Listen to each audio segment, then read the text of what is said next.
चंद्रयान-3 के एल्गोरिदम ने आखिरी मौके पर दिखाया कमाल। इसरो की ऑटोमेटिक लैंडिंग तकनीक थी इतनी बेमिसाल, जिसे देखकर दुनिया भर में गूंजा हमारे देश भारत का नाम। विक्रम लैंडर के सामने फेल हुए नासा, रूस और चीन के महंगे अंतरिक्ष यान। दोस्तों, 20 अगस्त के दिन रूस के लूना 25 के क्रैश के बाद पूरी दुनिया की नजर सिर्फ इसरो के चंद्रयान पर ही टिकी हुई थी और हर तरफ विक्रम लैंडर की लैंडिंग को लेकर कौतूहल का माहौल बना हुआ था। चारों तरफ इसरो और चंद्रयान-3 की ही बातें चल रही थी। इसी बीच इसरो ने इतनी बड़ी गुड न्यूज दे दी, जिसे सुनकर हर भारतीय की आंखों में खुशी के आंसू छलक आए हैं। पूरी दुनिया में भारत की इस अपार सफलता के गुणगान गाए जा रहे हैं। जी हां, 2014 में इसरो द्वारा देखा हुआ सपना आज पूरा हो चुका है और चंद्रयान-3 के विक्रम लैंडर ने चांद के दक्षिणी ध्रुव की सतह पर सफल लैंडिंग करके ऐसा कमाल कर दिखाया है जो अमेरिका, चीन और रसिया जैसे बड़े देश भी नहीं कर पाए हैं। तो कैसे थे इस मिशन के आखिरी 20 मिनट? कैसे चंद्रयान मिशन में विक्रम लैंडर ने चखा सफलता का स्वाद? जानने के लिए कुर्सी की पेटी बांध लीजिए। चलिए हमारे साथ विक्रम लैंडर की लैंडिंग के रोमांचक सफर पर। दोस्तों, 23 अगस्त के दिन पूरे भारत में टेंशन का माहौल छाया हुआ था और जैसे जैसे शाम करीब आ रही थी, हम सभी की धड़कनें तेज होती जा रही थी, क्योंकि इसी शाम चंद्रयान-3 की लैंडिंग होने वाली थी। इसरो के वैज्ञानिकों की कठिन परीक्षा होने वाली थी और यही शाम भारत की किस्मत लिखने वाली थी। इसलिए शाम के 5:20 पर जब इसरो ने चंद्रयान-3 की लैंडिंग का लाइव टेलीकास्ट शुरू किया, तो 140 करोड़ भारतीय अपने मोबाइल और टीवी स्क्रीन के सामने नजरें गड़ाए बैठ गए और प्रधानमंत्री नरेंद्र मोदी भी साउथ अफ्रीका से इसरो के साथ लाइव जुड़ गए थे और सभी उस पल का इंतजार कर रहे थे जब विक्रम लैंडर की लैंडिंग शुरू होने वाली थी। इंतजार के इन घड़ियों में हर एक पल 1 घंटे के जैसा मालूम पड़ रहा था, लेकिन आखिरी में वो पल आ ही गया जब विक्रम लैंडर की लैंडिंग शुरू होने वाली थी, जिसे देखने के लिए सिर्फ भारत ही नहीं बल्कि पूरी दुनिया के लोग उत्सुक थे। और इस मिशन को लाइव देखने से भारत के दुश्मन देश यानी चीन और पाकिस्तान भी खुद को नहीं रोक पाए थे। तो आखिर क्या हुआ आखिरी के उस 20 मिनटों में, जिसके बाद चंद्रयान-3 ने इतिहास रच दिया?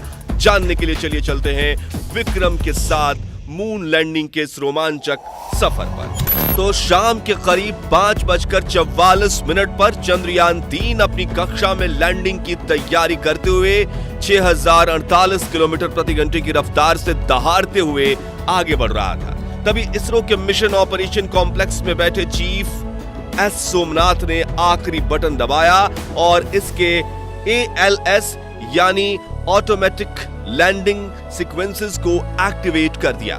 यानी कि अब विक्रम लैंडर अपने आप खुद को कंट्रोल करने वाला था और इसरो के वैज्ञानिक बैठकर बस इस खूबसूरत नजारे को निहारने वाले थे।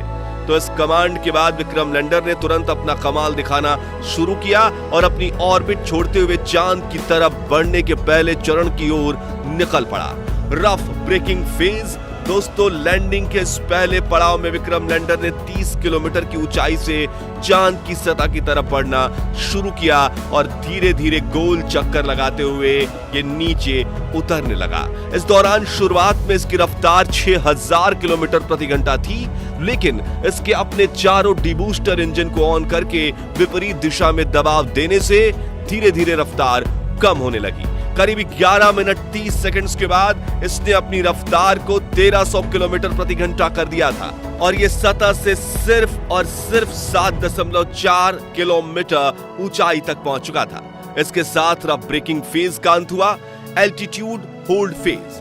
अपने लैंडिंग मिशन के इस पड़ाव में चंद्रयान-3 के विक्रम लैंडर ने 2 महत्वपूर्ण काम किए, जिसमें से पहला था लैंडिंग में सहायक कारा और लासा सेंसर्स को ऑन करना और दूसरा था चांद की सतह से अपनी ऊंचाई को कम करते हुए 6.8 किलोमीटर तक लाना। ये दोनों काम करने में इसे महज 10 सेकंड्स का समय लगा। Fine braking phase. दोस्तों, लैंडिंग का ये तीसरा पड़ाव चंद्रयान-3 की सफलता के लिए बेहद महत्वपूर्ण था, क्योंकि इसी चरण में पिछली बार चंद्रयान 2 का विक्रम लैंडर डगमगाया था और चांद की सतह पर गिरकर तबाह हो चुका था। ऐसे में इसरो के इस मिशन ऑपरेशन कॉम्प्लेक्स में कौतूहल का माहौल बना हुआ था और मन में चल रही दुविधा के साथ अगले 3 मिनट निकालना वैज्ञानिकों के लिए काफी कठिन था। इसलिए लाइव टेलीकास्ट में भी सन्नाटा छाया हुआ था। लेकिन आपको यह जानकर खुशी होगी कि चंद्रयान 3 ने इस पड़ाव को चुटकियों में पार किया। जी हां, इस पड़ाव में चंद्रयान 3 के विक्रम लैंडर ने न सिर्फ अपनी पोजीशन को हॉरिजॉन्टल से वर्टिकल किया, बल्कि ऊंचाई को भी 6.7 किलोमीटर से 800 मीटर तक कर दिया। और इस पड़ाव के अंत में विक्रम लैंडर की वेलोसिटी यानी रफ्तार 0 हो चुकी थी, मानो ऐसे कि वो चांद की सतह के ऊपर बाहुबली की तरह सीना ताने स्थिर खड़ा हो। इस तरह 3 मिनट में फाइन ब्रेकिंग फेज पूरा हुआ और अगले 20 से 22 सेकंड्स इसी स्थिति में खड़े रहने के बाद इसने चांद की तरफ जाने के लिए अपना आखिरी पड़ाव में एंट्री ले ली, वर्टिकल डिसेंट। 800 मीटर की ऊंचाई पर शुरू हुआ यह पड़ाव अब चांद की सतह को छूकर विजय पाने पर पूरा होने वाला था, जिसके लिए पूरे भारत में उत्सुकता का माहौल बना हुआ था। हर तरफ चंद्रयान 3 की सफलता के लिए प्रार्थना की जा रही थी। मिशन के इसी चरण में विक्रम लैंडर धीरे धीरे आगे बढ़ते हुए सतह से 150 मीटर की ऊंचाई पर पहुंचा और इसने अपने 4 में से 2 इंजन बंद कर दिए।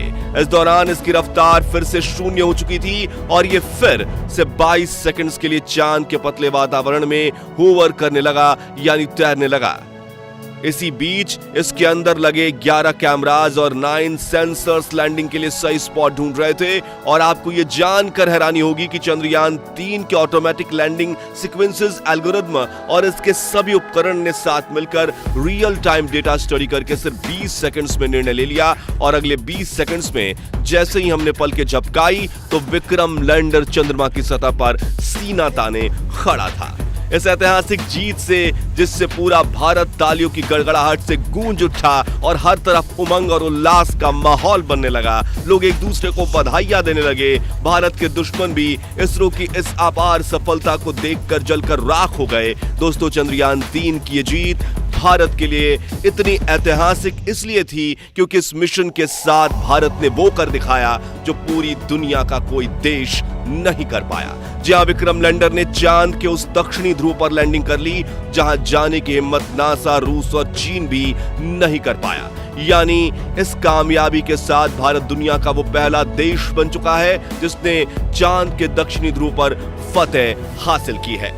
इतना ही नहीं दोस्तों, आपको यह जानकर गर्व होगा कि जहां नासा के अपोलो 11 मून मिशन का बजट 3000 करोड़ रुपए था, रूस के हाल ही में फेल हुए लूना 25 का बजट 1600 करोड़ रुपए था। वहीं चीन के चांग ई मिशन का बजट भी 2000 करोड़ के पार था। इसरो ने वही काम सिर्फ 615 करोड़ में करके दिखाया है। इसलिए दुनिया भर की स्पेस एजेंसीज में इसरो के नाम की जय जयकार हो रही है। वहीं अमेरिका, रूस और यूरोप जैसी स्पेस एजेंसीज जो शुरुआती दिनों में इसरो की तरफ देखती तक नहीं थी, वो सभी स्पेस एजेंसीज आज इसरो के साथ स्पेस मिशन करने के लिए लाइन लगाकर खड़ी हैं। सोचिए, इससे बड़ी गर्व की बात आखिर क्या हो सकती है।